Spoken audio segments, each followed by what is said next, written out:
بسم الله الرحمن الرحيم. الحمد لله رب العالمين، والصلاة والسلام على نبينا محمد وعلى آله وصحبه أجمعين. بسم الله الرحمن الرحيم. باب صوم يوم النحر. قال حدثنا إبراهيم بن موسى قال أخبرنا هشام عن أبي جريح قال أخبرني عمرو بن دينار عن عطاء بن ميناء قال سمعته يحدث عن أبي هريرة رضي الله عنه قال ينهى عن صيامين وبيعتين، الفطر والنحر والملامسة والمنابذة. اس سے پہلے کل باب پڑھا تھا آپ نے، باب صوم یوم الفطر، اور اس سلسلے میں ابو عبید مولا ابن اظہر کی روایت ہے، کہہ رہے ہیں کہ میں عید میں عمر بن خطاب رضی اللہ تعالی عنہ کے ساتھ شامل تھا، تو انہوں نے فرمایا تھا یہ دونوں ایسے دن ہیں جن دونوں دنوں کا روزہ رکھنے سے نبی صلی اللہ علیہ وسلم نے منع فرمایا ہے۔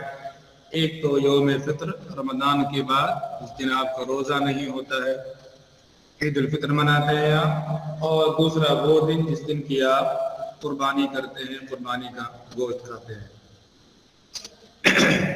آگے اس کے بعد ذکر کیا ہے کہ مولا ابن اظہر کچھ لوگوں نے کہا ہے اور کچھ لوگوں نے مولا عبد الرحمن ابن عوف کہا ہے، دونوں کہہ رہے اپنی جگہ پر صحیح، دونوں کے مولا ہو سکتے ہیں، یا ایک کی طرف نسبت اصلی ہو، دوسرے کی طرف نسبت مجازی طور پر ہو، پھر دونوں کا کہا جاتا ہے، مولا ابن اظہر بھی نے کہا جاتا ہے اور مولا عبد الرحمن ابن عوف بھی کہا جاتا ہے۔ دوسری روایت ہے ابو سعید خدری رضی اللہ تعالیٰ عنہ کی کہ نبی صلی اللہ علیہ وسلم نے یوم الفطر اور یوم النحر کے روزے سے منع فرمایا ہے، اسی طرح نبی صلی اللہ علیہ وسلم نے سما سے منع فرمایا ہے، نبی صلی اللہ علیہ وسلم نے سما سے منع فرمایا ہے۔ سما سے مراد اشتمال سما، اشتمال سما، اور دوسرے منع فرمایا ہے ان یحتبی الرجل فی ثوب واحد، کہ آدمی ایک ہی کپڑا اس کے بدن پر ہو اور احتبا کرے انسان، اس سے بھی منع فرمایا نبی صلی اللہ علیہ وسلم نے۔ اور تیسرے وعن الصلاۃ بعد الصبح والعصر، فجر کے بعد اور عصر کے بعد صلاۃ سے نبی صلی اللہ علیہ وسلم نے منع فرمایا ہے۔ تو تین چیزیں ہیں جس کا ایک ساتھ ذکر کیا ہے، ایک کا تعلق صوم سے ہے، ایک کا تعلق لباس سے ہے، اور ایک کا تعلق اوقات صلاۃ سے ہے۔ یہاں پر جو مسئلہ ہے وہ یوم الفطر یوم النحر کے صوم کا منع ہے یہ۔ دوسرا ہے سما اور احتباب کے ثوب واحد، یہ لباس کے تذکرے میں آتا ہے کتاب الصلاۃ میں، لیکن آپ نے وہ حصہ نہیں پڑھا ہے۔ سما اشتمال سما کہا جاتا ہے کہ بدن آدمی کے پاس ایک کپڑا ہو اور اسی کپڑے کو پورے بدن پر اس طرح سے لپیٹ لے کہ ہاتھ باہر نکالنے کی گنجائش نہ ہو۔ ایک کپڑا ہے اور اس ایک کپڑے کو آدمی اپنے بدن پر لپیٹ لے اس طرح سے کہ ہاتھ نکالنے کی گنجائش نہ ہو، کہ اگر اپنا ہاتھ نکالیں آپ تو جس طرف سے بھی ہاتھ نکالیں کپڑا اٹھا کر کے، ادھر سے آدمی کا بدن بے پردہ ہو جائے۔ اس لیے نبی صلی اللہ علیہ وسلم نے اس انداز سے کپڑا پہننے سے منع فرمایا۔ اگر آپ باقاعدہ لباس پہنے ہوئے ہیں، اوپر سے کرتا ہے، نیچے سے پاجامہ پہن رکھا ہے، لنگی پہن رکھی ہے، اور اس کے بعد آپ اوپر سے کپڑا لپیٹ لیتے ہیں تو وہ مسئلہ نہیں ہوتا ہے۔ ایک ہی کپڑا کل ہے آدمی کے پاس، ایک چادر ہے، اور اسی کو پورے بدن پر اس طرح سے انسان لپیٹ لے ہر طرف سے کہ اس کے اندر ہاتھ اس کے اندر انسان کا ہے۔ اب اگر نیچے سے ہاتھ اٹھا کے انسان اوپر لائے تو پھر اس سائڈ سے کشف عورہ ہو جائے، آدمی کا سطر کھل جائے، اس لیے منع فرمایا نبی صلی اللہ علیہ وسلم نے اس انداز کا کپڑا پہننے سے۔ اور دوسرا جو انداز ہے یحتبی الرجل فی ثوب واحد، ایک ہی کپڑا آدمی پہنے ہوا ہے، پورے بدن پر ایک کپڑا، ایک چادر ہے بس، اور کچھ بھی نہیں ہے، اور اس میں احتبا کرے۔ احتبا کہا جاتا ہے کہ انسان زمین پر بیٹھ جائے، انسان زمین پر بیٹھ جائے اپنے کولوں کے بل، اور اپنے دونوں گھٹنوں کو اوپر کر لے۔ انسان زمین پر اپنے کولوں کے بل بیٹھ جائے اور سامنے کی طرف آدمی کا پیر ہو اور گھٹنا اوپر ہو اور قدم زمین پر ہو، اور اس کے بعد اپنے پاؤں اور پشت سے لے کر کے ایک کپڑا باندھ لیتے ہیں۔ یہ اب عربوں کا طریقہ بیٹھنے کا ہے کہ بغیر ٹیک لگائے نہیں بیٹھتے ہیں، سیدھے بیٹھنا ہو ہمارا آپ کی طرح سے تو وہ نہیں عموماً بیٹھا کرتے ہیں، کہیں ٹیک لگا کے بیٹھیں گے، دیوار سے ٹیک لگا کے بیٹھیں گے یا ستون سے ٹیک لگا کے بیٹھیں گے، کچھ نہیں موجود ہے تو بیٹھ جائیں گے، اور بیٹھنے کے بعد یوں پاؤں سے لے کر کے اور پشت تک کپڑا لپیٹ لیں گے کہ آدمی جیسے لگے ٹیک لگا کر کے بیٹھا، اسی کو احتبا کہا جاتا ہے۔ تو نبی صلی اللہ علیہ وسلم نے احتبا سے نہیں منع کیا ہے، بلکہ پورے بدن پر ایک کپڑا ہے، اور اس میں اگر آپ زمین پر بیٹھے، گھٹنا اوپر کر رکھا ہے آپ نے، قدم نیچے، سامنے کی طرف سے بے پردگی کا مکمل خطرہ ہے، سامنے کی طرف سے بے پردگی کا مکمل خطرہ ہے۔ البتہ اندر سے آپ پاجامہ پہنے ہوئے ہیں، کوئی اور کپڑا پہنے ہوئے ہیں، اور اس کے بعد آپ نے احتبا کیا، کوئی مسئلہ نہیں ہے۔ یہ دونوں منع کیا نبی صلی اللہ علیہ وسلم نے۔ اس میں جو بنیادی سبب ہے وہ ہے بے پردگی، اس لیے نبی صلی اللہ علیہ وسلم نے اس انداز سے منع فرمایا۔ اور تیسرا مسئلہ ہے فجر کے بعد کوئی صلاۃ نہیں ہو سکتی ہے، عصر کے بعد کوئی صلاۃ نہیں ہو سکتی ہے، البتہ اس کے اندر کچھ استثناء موجود ہے، عصر کے بعد بھی اور فجر کے بعد بھی۔ اس کے بعد باب پڑھا آپ نے، باب صوم یوم النحر، یوم الفطر کے بعد میں حدیث جو آئی ہے اس میں یوم النحر کا تذکرہ بھی آ چکا ہے۔ ابو ہریرہ رضی اللہ تعالیٰ عنہ کی حدیث ہے، نبی صلی اللہ علیہ وسلم کی طرف سے منع کیا گیا ہے 2 روزوں سے اور 2 طرح کی بیع و شراء سے، فطر اور نحر کے روزے سے منع کیا گیا ہے، اور جو 2 بیع ہیں وہ دونوں بیع ہیں ملامسہ اور منابدہ۔ ملامسہ اور منابدہ یہ 2 بیع ہوا کرتی تھی اس زمانے میں لوگوں کے ہاں، جس کے اندر کی غرر پایا جاتا ہے، اس لیے نبی صلی اللہ علیہ وسلم نے اس طرح کی بیع کرنے سے منع فرمایا ہے۔ مختلف تشریحات کی ملامسہ کی، منابدہ کی موجود ہیں، ہر خیال ابن ماجہ میں آ گئی ہوں گی، ضرورت ہے شرح کرنے کی؟ بتا دیں ایک بار کر دیجئے شیخ۔ یا تو ملامسہ اور منابدہ یہ بیع کی 2 اقسام ہوتے ہیں، اور مختلف قسمیں، مختلف صورتیں لوگوں نے ذکر کی ہیں۔ ملامسہ ہوتا ہے کہ 2 لوگ اپنا کپڑا لے کر کے آئے، اور یہ ہو جائے کہ آپ نے ہمارا کپڑا چھو لیا، ہم نے آپ کا کپڑا چھو لیا، تو بیع سمجھیے مکمل ہو گئی۔ اب اس کے بعد واپس کرنے کا اختیار نہیں رہے گا، تو بیع جو ہوتی ہے چھونے سے نہیں مکمل ہوتی، بیع تو بعد سے مکمل ہوتی ہے۔ ٹھیک ہے، میں نے خرید لیا، آپ نے بیچ لیا، لیکن چھونے سے چھو لیا اگر آپ نے تو بیع مکمل ہو گئی۔ تو اس طرح کا طریقہ کہ جس کے اندر کسی کو اس طرح بسایا جائے کہ نہیں آپ جو بھی چھو چکے ہیں لہذا اب آپ کو لینا ہی پڑے گا، سوال نہیں کوئی واپس ہونے کا، تو اس طرح کا طریقہ یہ شریعت نے منع کر دیا کہ آپ نہیں کر سکتے ہیں۔ تو گویا کہ لمس ہی کو ایجاب و قبول اور اسی طرح سے ایک طرف سے بیع و شراء کے قائم مقام مان لیا جائے کہ چھونا ہی گویا کہ بیع و شراء تکمیل ہو گئی، اور اس میں خیار جو ہوتا ہے مشتری کو، بائع کو، وہ خیار ختم ہو گیا۔ تو اس طرح کی بیع سے منع فرمایا کیا شریعت نے۔ آدمی سامان کو دیکھے گا، سامان کو دیکھنے کے بعد اگر اسے پسند آیا تو لے گا، نہیں پسند آیا تو نہیں لے گا، صرف چھونے کی وجہ سے بیع واجب ہو جائے ایسا نہیں ہے۔ اسی طرح سے منابدہ ہے، منابدہ یہ ہے کہ ٹھیک ہے کپڑا ہمارے پاس ہے، سامان ہمارے پاس ہے، اگر ہم نے آپ کے پاس پھینک دیا تو آپ کو لینا ہی پڑے گا، اس کے بغیر واپس نہیں کر سکتے آپ۔ تو تقریباً دونوں ایک طرح کی چیزیں ہیں، نوعیت کا فرق ہے، ایک میں لمس ہے اور ایک میں نقد ہے۔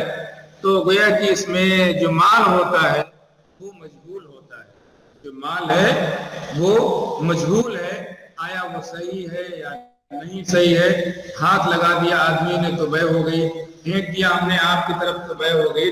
تو اس کے اندر جو مبیع ہے، جس سامان کی بیع ہو رہی ہے وہ مجہول ہے، اور جہالت کے ساتھ بیع مکمل نہیں ہوا کرتی ہے.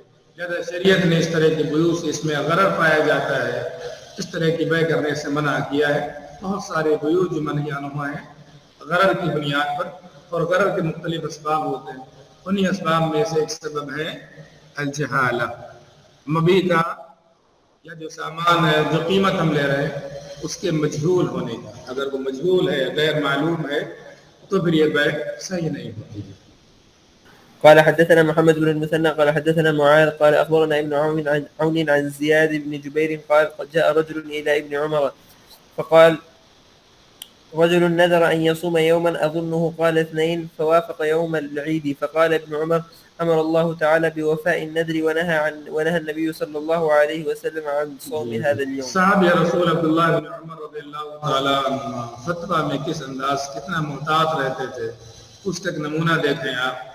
ایک آدمی آیا عبداللہ بن عمر رضی اللہ تعالیٰ عنہ کے پاس اور کہا کہ رجل نذر ان یصوم یوما، ایک آدمی نے نظر مانی کہ وہ ایک دن کا روزہ رکھے گا، طے کیا، اور اس نے طے کر رکھا تھا مثلا پیر کے دن کا روزہ رکھے گا. اب اتفاق سے وہ پیر کا دن عید کا پڑ گیا، عید یعنی عید الاضحیٰ کا دن پڑ گیا. وہ اس نے یہ کہا تھا کہ جو مثلا دوسرا پیر آئے گا فلاں مہینے کا، اس دن میں روزہ رکھوں گا. نہیں اندازہ تھا کہ وہ 10ویں تاریخ پڑ جائے گی، وہ اتفاق سے عید کا دن پڑ گیا. اب کیا کرے، روزہ رکھے یا روزہ نہ رکھے؟ عبداللہ ابن عمر رضی اللہ عنہ نے کہا کہ اللہ تعالیٰ نے قرآن مجید کے اندر وفائے نذر کا حکم دیا کہ نذر کوئی مانے آپ تو نذر کو پورا، اور نبی صلی اللہ علیہ وسلم نے اس دن کے روزہ رکھنے سے منع فرمایا. کیا فتویٰ دیا انہوں نے؟ تب اس آدمی کو کیا معلوم ہوا روزہ رکھے یا نہ رکھے؟ تو آدمی روزہ رکھے یا نہ رکھے کیا معلوم ہوا اس آدمی کو؟ تو ایک طریقہ یہ بھی ہوا کرتا تھا کہ جو نصوص ان کو سامنے رکھ دیا کہ آپ دیکھیں اب آپ کو ایسے موقع سے کیا کرنا ہے، یا خود اگر کنفرم نہیں ہے آدمی کہ ان دونوں میں سے کس کو مقدم کرنا ہے کس کو مؤخر کرنا ہے، تو بغیر علم کے بغیر یقین کے صریح کوئی فتویٰ نہیں دیا کرتے تھے. اتنے زیادہ محتاط ہوتے تھے صحابہ کرام. لیکن آج جو اتنے علم والے تھے، جو نبی صلی اللہ علیہ وسلم کے ساتھ پوری زندگی گزاری تھی، اور آج کل ہم اور آپ ہیں، بہت سے لوگ ہیں جو فتویٰ بازی میں، فتویٰ دینے میں بالکل بھی احتیاط نہیں، اور ایک دو کتابیں پڑھ لی اور اس کے بعد مفتی بن گئے، فتویٰ دینا شروع کر دیا، آن لائن فتوے دیتے ہیں، اسی طرح سے بڑی بڑی مجالس کے اندر فتوے دیا کرتے ہیں. تو یہ فتویٰ کا مطلب اللہ کی طرف سے، اللہ کے رسول کی طرف سے بیان ہوتا ہے. یہ اتنا آسان نہیں ہے کہ آپ اللہ کی طرف سے آپ بول رہے ہیں، رسول کی طرف سے آپ بول رہے ہیں، اور اس کے بعد علم نہیں کہ اللہ نے کیا کہا ہے، رسول نے کیا کہا ہے، اور اس کے بعد آپ فتویٰ دینا شروع کر دیں. تو فتویٰ دینے میں از حد آدمی کو احتیاط کرنی چاہیے. یہ تھی احتیاط عبداللہ بن عمر رضی اللہ تعالیٰ عنہ کی. تو بہرحال ایک عید کا دن متعین ہے، ہر سال متعین ہے کہ وہ آئے گا وہ دن. روزہ آدمی نے جو نظر مانی ہے وہ اپنے طور پر ذاتی طور پر نظر مانی ہے آدمی نے.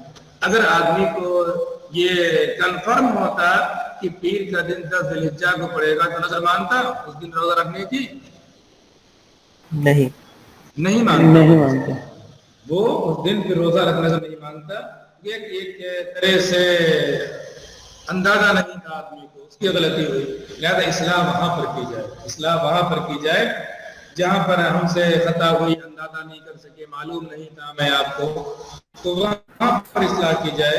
جو دن متعین ہے ہمیشہ کے لیے کہ 10 ذی الحجہ یہ عید کا دن ہے، 1 شوال یہ عید کا دن ہے، اس جس میں کہ روزہ رکھنا منع ہے، اس میں روزہ رکھنے کی گنجائش نہیں. قال حدثنا حجاج منهار قال حدثنا شعبة قال حدثنا عبد الملك بن عمير قال سمعت قسعة قال سمعت أبا سعيد الخدري رضي الله عنه وكان غزا مع النبي صلى الله عليه وسلم 12 غزوة قال سمعت 4 عن النبي صلى الله عليه وسلم فأعجبني قال لا تسافر المرأة مسيرة يومين إلا ومعها زوجها أو ذو محرم ولا صوم في يومين الفطر والأضحى ولا صلاة بعد الصبح حتى تطلع الشمس ولا بعد العصر حتى تغرب ولا تشد الرحال إلا إلى 3 مساجد مسجد الحرام ومسجد الأقصى ومسجد هذا. جی ہاں، تو باقی چیزیں تو اوپر آ چکی ہیں. آخری ہے لا تشد الرحال الا الى 3 مساجد. صرف 3 مسجدیں دنیا کی ایسی ہیں جہاں کے لیے شد رحال کیا جا سکتا ہے، جہاں کے لیے شد رحال کیا جا سکتا ہے، اور وہ مسجد حرام، مسجد اقصی اور مسجد نبوی صلی اللہ علیہ وسلم. ان کے علاوہ کوئی دنیا کی مسجد ایسی نہیں ہے جہاں کا شد رحال کیا جائے. لا تشد الرحال الا الى 3 مساجد. تو اگر کوئی کسی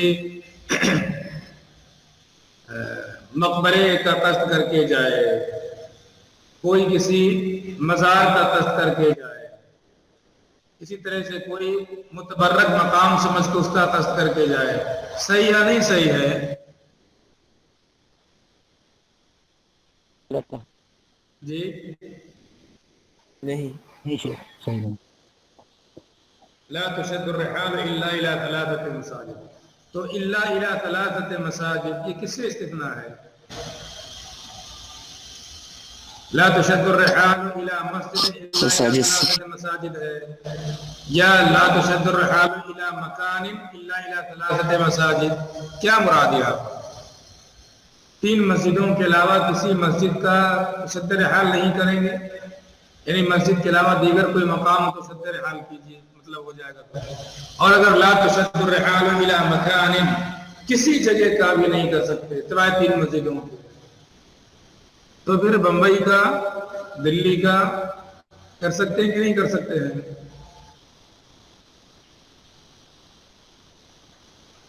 نہیں کر سکتے. تو پھر کیوں آتے ہیں آپ لوگ دلی؟ ثواب کے لیے. الى مساجد ثواب کی نیت سے. تو نہیں مسجد مانیں گے آپ؟ تو کہ مسجد کے علاوہ کہیں مزار وزار ہر جگہ جا سکتے ہیں آپ، وہ اس میں داخل نہیں ہے. تو یہاں پر لا تشد الرحال الا الى 3 مساجد، وہ مقاصد جن مقاصد کے لیے ان 3 مساجد کا قصد کیا جاتا ہے، وہ مقاصد جن مقاصد کے لیے ان 3 مساجد کا قصد کیا جاتا ہے، یہ متبرک مقام ہے، یہاں برکتوں کا نزول ہوتا ہے، یہاں پر جائیں گے صلاۃ ادا کریں گے، ہم صلاۃ کا ثواب زیادہ رکھا ہے اللہ سبحانہ و تعالیٰ نے. تو جن مقاصد سے ان 3 مساجد کا قصد کیا جاتا ہے، اس مقصد کو سامنے رکھ کر کے دنیا کی کسی جگہ کے لیے بھی شد رحال نہیں ہو سکتا ہے. آپ شد رحال کریں بغداد شریف، وہاں کسی مسجد یا کسی مزار کی زیارت کے لیے، کہ وہاں جا کر کے اس کی زیارت کریں گے، وہاں صلاۃ ادا کریں گے، بہت ہی متبرک مقام ہے. یا آپ جو دنیا میں کون کون سے شریف لوگوں نے بنا رکھے ہیں، ہندوستان میں کون سا شریف ہے؟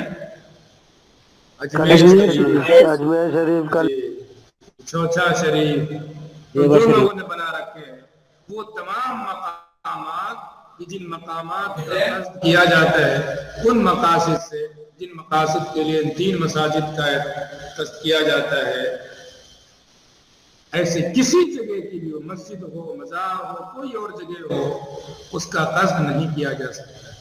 صرف 3 مقامات ایسے جن کا قصد کیا جا سکتا ہے، کوئی چوتھا مقام ایسا نہیں ہے کہ آپ وہاں سے حصول برکت کے لیے آپ وہاں کا قصد کریں کہ ایسی سرزمین ہے یا ایسی مسجد ہے یا ایسا علاقہ ہے جہاں کی خصوصی برکتوں کا حصول ہوتا ہے. ایسی کسی جگہ کا، چنانچہ موطا کے اندر ملے گا آپ کو، ابو بصرہ بخاری رضی اللہ تعالیٰ عنہ نے ابو ہریرہ رضی اللہ تعالیٰ عنہ سے کہا کہاں سے آ رہے آپ؟ انہوں نے کہا طور پہ گیا تھا میں. کیا بتایا ابو ہریرہ رضی اللہ تعالیٰ عنہ نے؟ طور پر گیا تھا. طور پر گیا تھا. کہا کہ اگر آپ جانے سے پہلے مجھ سے ملے ہوتے تو آپ نہیں جاتے. اور اس کے بعد انہوں نے یہی والی حدیث سنائی. تو طور کوئی مسجد میں گئے تھے؟ کوئی مسجد کسی مسجد میں گئے تھے؟ نہیں. طور ایک خاص پہاڑ ہے جہاں جس کے بارے میں آتا ہے کہ فلما تجلی ربه للجبل جعله دکا وخر موسیٰ صیقا. لیکن اس حدیث کے اندر کیا اس کا تذکرہ ہے طور کا؟ نہیں ہے.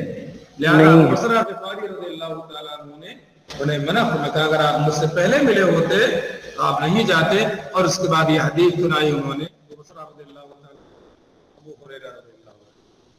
لہذا جن مقاصد سے حصول برکت کے لیے صلاۃ کی ادائیگی کے لیے ان مقامات کا قصد کیا جاتا ہے اس مقصد کو سامنے رکھ کر کے آپ کہیں اور کبھی شد رحال نہیں کر سکتے.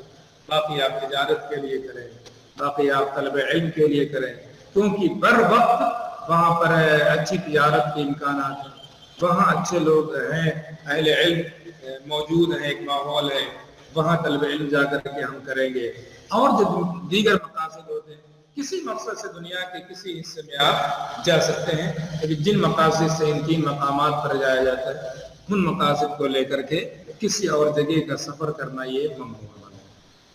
باب صيام أيام التشريق.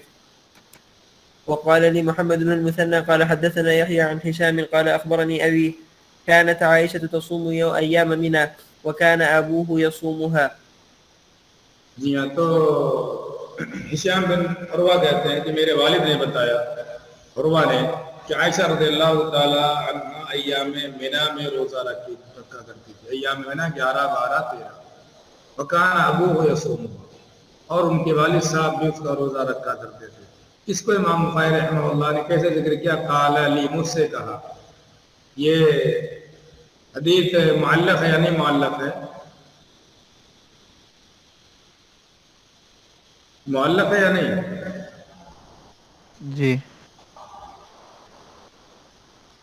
جی مشاہد. وقال علی محمد المثنى حدثنا نہیں کہا, قال علی. تو یہ معلق حدیث ہے یا نہیں؟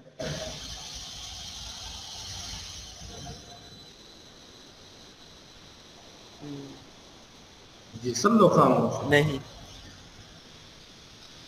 معلق. ایک صاحب کہہ رہے ہیں معلق ہے, ایک صاحب کہہ رہے ہیں نہیں معلق ہے. جی ہاں, تو یہ معلق نہیں. معلق میں تو ابتدائی سند سے ایک سے زائد واسطے چھوٹے ہوتے ہیں, یا تو کوئی واسطہ نہیں چھوٹا ہے. قال علی, مجھ سے کہا محمد مثنى امام بخاری فرمایا, کوئی واسطہ نہیں چھوٹا. پھر حدثنا کیوں نہیں کہا؟ اس لیے کہ یہ مرفوع حدیث نہیں بلکہ موقوف ہے. دیکھ رہے ہیں آپ, موقوف عائشہ رضی اللہ عنہا کا. تو ایام منی میں روزہ رکھا کرتے. کون سا روزہ رکھتے تھے؟ اس طرح کا روزہ حج تمتع کیا ہے, حج تمتع کیا ہے اور قربانی کرنے کی استطاعت نہیں ہے, حج کی استطاعت نہیں ہے, تو اس کے بارے میں آیا ہے کہ 3 دن حج کے ایام میں روزہ رکھ لے آپ. وَسَبْعَةٍ إِذَا رَجَعْتُمْ, بعد میں جب واپس آئے اپنے گھر تو 7 روزے رکھ لیجئے. 7 اور 3 10 روزے رکھنے ہوتے ہیں. یہ 3 روزے رکھتی تھی, 11, 12, 13. یہ وہ ہے عائشہ رضی اللہ تعالیٰ عنہ رکھا کرتی تھی, اور ان کے والد ابوبکر صدیق رضی اللہ تعالیٰ عنہ روزہ رکھا کرتے تھے. جی. قال حدثنا محمد بن بشار قال حدثنا غندر قال حدثنا شعبة قال سمعت عبد الله بن عيسى عن الزهري عن عروة عن عائشة رضي الله عنها وعن سالم عن ابن عمر رضي الله عنهما قال لم يرخص في أيام التشريق أن يصمن إلا لمن لم يجد الهدي. جی ہاں, تو عائشہ رضی اللہ تعالیٰ عنہ ابن عمر رضی اللہ تعالیٰ عنہ دونوں کی حدیث ہے کہ ایام تشریق میں روزہ رکھنے کی رخصت نہیں ہے سوائے ان لوگوں کے جنہوں نے حج تمتع کیا ہے اور حج نہیں مل رہی ہے, انہیں حج نہیں پیش کر سکتے, وہ ان کے لیے ہے کہ وہ ان 3 دنوں میں روزہ رکھ لیں. باقی اس کے علاوہ یہ ایام منی, ایام عید ہیں, ایام اکل شرب ہیں, ان دنوں میں روزہ نہیں رکھا جائے گا. قال حدثنا عبد الله بن يوسف قال أخبرنا مالك عن ابن شهاب عن سالم بن عبد الله عن ابن عمر قال رضي الله عنهما قال الصيام لمن تمتع بالعمرة إلى الحج إلى يوم عرفة فإن لم يجد هديا ولم يصم صام أيام منى. وعن ابن شهاب عن عروة عن عائشة رضي الله عنها مثله تابعه إبراهيم بن سعد عن ابن شهاب. یہ عبداللہ ابن عمر رضی اللہ عنہ فرماتے ہیں کہ جس نے حج تمتع کیا ہے، عمرہ کر کے حلال ہو گیا اور حج کے ایام تک حلال رہا، ان کے لیے ہے کہ یوم عرفات تک اپنا روزہ 3 دن کا مکمل کر لیں. یوم عرفات تک اپنا روزہ مکمل کر لیں. یوم عرفات کو حاجی وہاں روزہ نہیں رکھتے، البتہ کسی نے حج تمتع کیا ہے اور وہ روزہ یوم عرفات تک اپنا مکمل کر لے. اگر نہیں رکھ سکا، ہدی بھی نہیں ملی اور اس وقت روزہ ابھی تک نہیں رکھ سکا ہے، تو ایام منی میں رکھ لیا پڑے گا.